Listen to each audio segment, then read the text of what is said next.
What is going on, everyone? I am Jack Stache, Fantasy Farm Sports. Week 15. My God, how have we made it here? But we're in it. Week 15, Thursday night football. We are getting you ahead of the Lions. Guys, last week we told you that the Packers were going to compete with the Detroit Lions. Take the 3.5 or buy 4.5.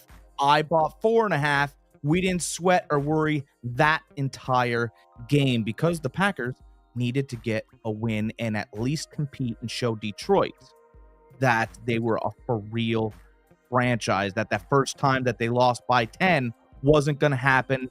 That did happen, and we took that money into Sunday. This week, we've got the 7-6 Los Angeles Rams against the 6-7 San Francisco 49ers. The 49ers are favorites by 3 points. They are -3 and -150 on the money line. The over-under is set at 50. Those are all your facts for the game. Now, let's revisit their first meeting, right, which was all the way back in September, right? In September, the first meeting, the 49ers lost.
All right.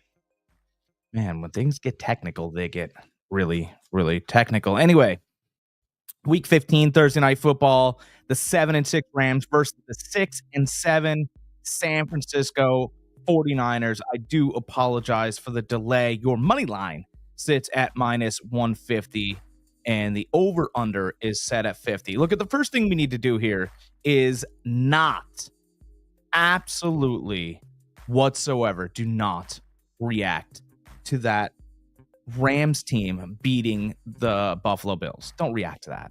You don't need to do that, right? I understand that they just beat the Buffalo Bills at home, but didn't it feel like a bit of a Super Bowl? It felt like a Super Bowl to me, right? The Rams felt like they were playing in the Super Bowl that they weren't invited to or probably won't make this year. Look, they're a 7-6 team that's had a nice season, that's dealt with Puka Nacua injuries, Cooper Kupp getting banged up, offensive line is fine, but Stafford's getting hit, right? The Rams have won the first meeting between these two after being down 14-0 in the first quarter. We have to understand that, right? The Rams started participating after the game started. Gun went off. They started playing late. They were able to get back in it because they have a quarterback that can do that. The Rams have won 3 out of the past 4 games, right? They've won 3 out of the last 4. That's pretty good, right? Because before that, losing record. Not very impressive. You know, on the opposite side, we've got the 49ers that have lost 3 out of the last 4, with one of those games being Buffalo, who the Rams just won in LA against, right? And look, at that Buffalo game was different though, right? The Bills played the Rams indoors. I mean, they played them indoors. There was no weather, nothing. San Francisco had to travel all the way to Buffalo, and then they got stuck in a blizzard. I mean, that's just what the game was. To our one viewer, we're talking about the teams that these have played, right? So they've both played the Bills within the last 4 weeks. That's a fact, right? The 49ers were stuck in a blizzard. The Rams got a nice game indoors. Those are truths. Okay. I do believe that the Rams and the 49ers are just kind of the same, right? Like if you were to name the top 10 teams in the NFL, right? You go, all right, well, you got Chiefs, you've got the Bills, you got Lions, right? And towards the bottom of the 10, maybe around the 11, 12 turn, are these teams. They're both well coached. McVay and Shanahan both know each other very well. So, I mean, at the end of the day, what are we really talking about here? We're talking about 2 teams that are going to square up on Thursday night. Now, the importance of this is that the Rams have won more games lately than the 49ers. But the 49ers, I think, are starting to find some footing. And, you know, are these both 500 teams? Yeah, they are. 1-7-6, 1-6-7. But as long as we're, splicing hairs here, they both feel the same. 49ers are still without Christian McCaffrey. Not a big change. They're on their 8th running back. That's just a truth, right? They haven't had much luck at the running back position. They've been without Brandon Ayuk forever. The Rams have, in my opinion, I know he's fantastic, but Puka Nacua is a bit banged up.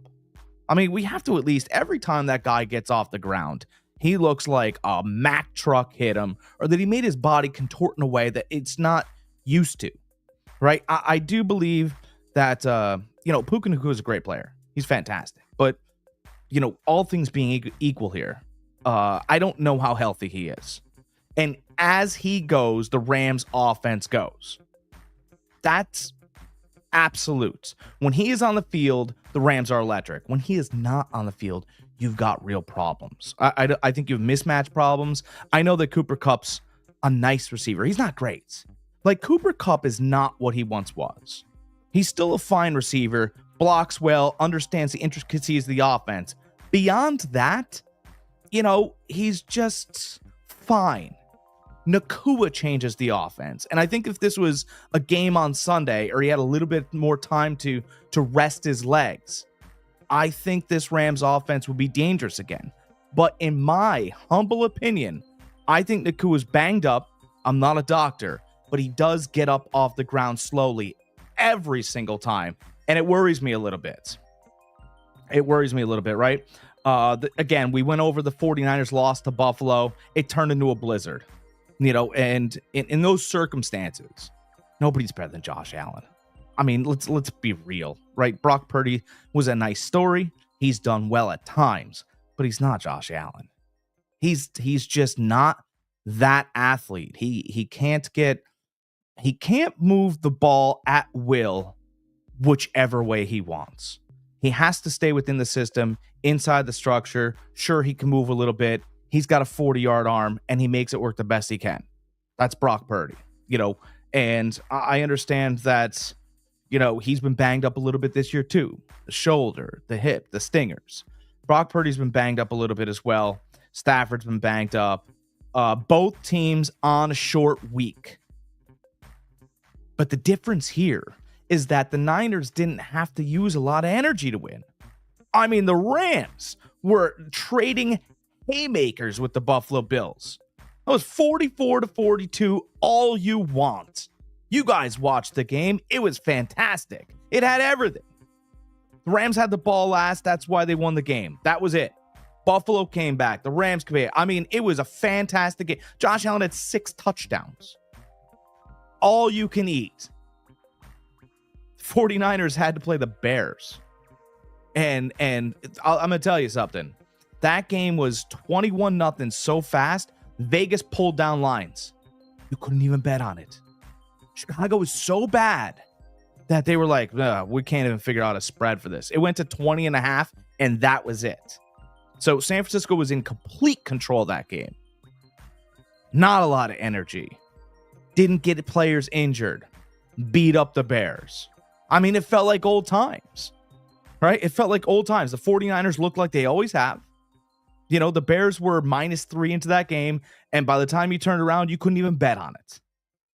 It felt like old times for the 49ers. And, the Rams, again, they beat the Bills. They're a much better team.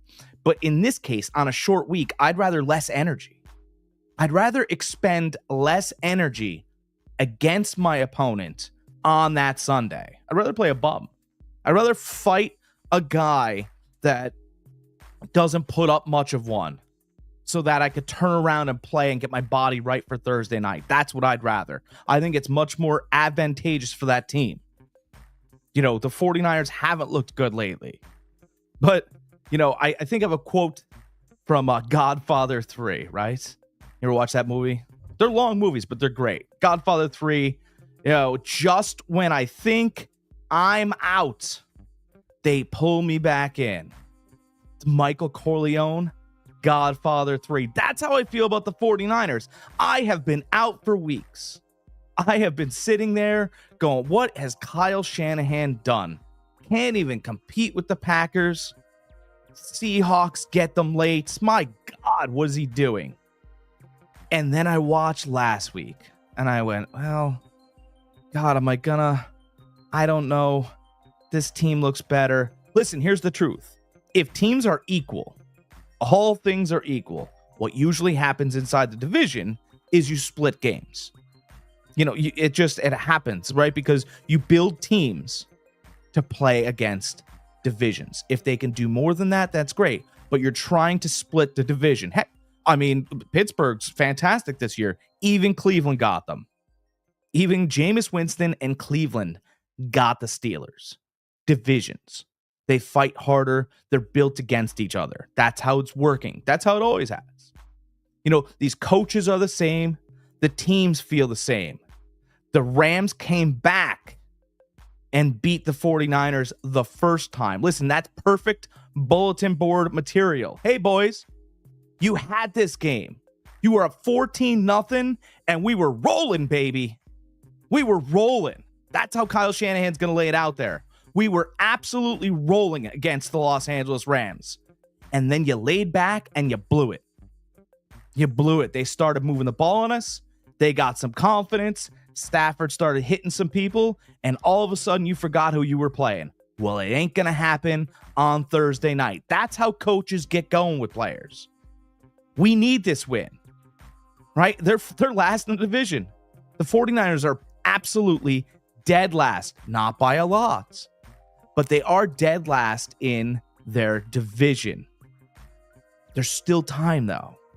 There's still time. There's not a lot of time, right? The clock is almost up. The fat lady is warming up for this San Francisco 49ers team.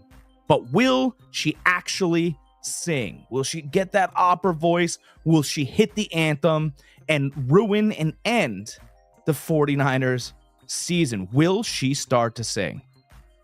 And I don't think it's going to happen. I don't. I have to go with the 49ers here. I know that the Rams are just superior and have won 3 out of 4. I think it's time for them to stumble. I think they're riding high on their coattails. They know that they just beat a great team and gave it their all. There's soreness in that locker room and happiness. Soreness and happiness doesn't go hand in hand on a short week to get a win. I know McVay will have them very prepared. He's a great coach. There's no doubt. McVay is aces. But, you know, when a team needs it a little bit more, they need to have a little bit more motivation. That's when that team comes out. Let's get to some player props. Why not, right? And when we hit these player props, I say it every week, but you have to go over to gridironmancave.com and go pick yourself out a helmet. I'll tell you what, pick yourself out one of our helmets, right? Get a Fantasy Farm Sports helmet, put it in your den, and let all your friends know where you get all your great information from. Guys, I'll tell you what, this is a fantastic, I put it on, but my head's too big. It's a fantastic helmet. I am the only, by the way, this is the only sports network that gave you Saquon Barkley as the `1 fantasy running back this year. We did that right here. Fantasy Farm Sports, right? So go pick up a helmet. Get yourself a great helmet from Gridiron Man Cave. I'll tell you what, you pick up the helmet, I'll sign it for you, right? Because that's what we do over here. We make sure we take care of our own, that take care and purchase things from the places where we do it. And it'll improve your space, your sports space, your man cave, right? That's what you want to do to show off to your friends. I like San Francisco outlasting the Los Angeles Rams 24-21. I will take San Francisco on the money line. I will not be getting cute on Thursday night. Other prop bets, as we were speaking about, I like Cooper Kupp over 5.5 receptions. As I talked about, I think Puka Nacua is a little banged up. It's just my gut. I watch him get off the ground all the time. It's not really clean. And when Nacua gets off the ground slowly, he will get less reps and less snaps. So I like Cooper Kupp over 5.5 receptions. On the opposite end, you can also bet Nacua under his prop receptions, which I believe is at 7.5. I don't think Nacua sees 7.5 for you Nacua fantasy owners out there. Be very careful. I know we're in the playoffs here and you got to play your guy, but be careful nonetheless. I also like Brock Purdy over 244.5 passing yards. Look, here's the truth. He's down to like his last running back, and he's going to become a little bit of a runner himself. He's going to have to distribute correctly. He's going to have to get the ball to Kittle again, Deebo Samuel, right? All these players, Jennings, right? They'll be involved. Purdy threw for over 290 yards in their first meeting. If he doesn't get there, it should look close to 270. You'll get that halfway through the fourth. You sit down, you relax, and you cash that ticket. Guys, I am Jack Stache from Fantasy Farm Sports. Thank all of you for liking, subscribing. Send us to your friends, right? You guys come hang out with me on this network. I love you all. Enjoy the rest of your Wednesday.